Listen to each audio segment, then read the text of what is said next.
wihangayika kuko igisubizo cyabonetse mu buganga gakondo rukuba guturuka Sumbawanga Tanzania yaje n'igisubizo ku buzima bwawe. Ese barakuroze? Mubona nigeze guhura n'ikibazo cyo kuroga, narozwe ibitegano ndetse n'ibihuherano. Naje kubona umuganga gakondo ufite inkomoko muri Tanzania, aramfasha, ubu narakize neza, ubu nta kibazo mfite. Curuza ntihunguke, ufite inyatsi yo gutunga amafaranga, abajura barakujujubije, wabora baswe n'ikibazo cyo kwikinisha bigatuma mu babanga bashakanye bitagenda neza. Tandukana no gukoresha imiti y'ibinini kuko yica ubuzima bwawe bikakugira imbata y'ubuzima bwawe bwose. Waba warabuze urubyaro, mubona nahoranye ikibazo cyo kutabyara, nkajya ntekereza ko narozwe. Nyuma naje guhura n'umuganga gakondo ufite inkomoko yo muri Tanzania, aramfasha ndakira, ubu nanjye ndi umubyeyi nk'abandi. Witinda, muganga gakondo nicyo gisubizo cy'ubuzima bwawe. Agaruza ibyibwe nawe urushako rwananiye ni ako kanya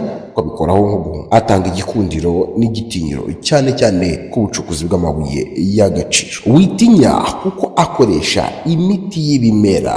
Namwe muri mahanga ntibibagiwe bari mahanga, namwe mwihangayika mwibaza uko imiti yacu iraza kubageraho, kuko dukora na DHL tukabagezaho imiti yacu kandi mu gihe gito cyane. Dukorera mu Rwanda no hanze y'u Rwanda. Ibindi bisobanuro wahamagara cyangwa se ukamwandikira kuri 25 079 30 24 175. Muganga gakondo kuba igisubizo ku buzima bwawe.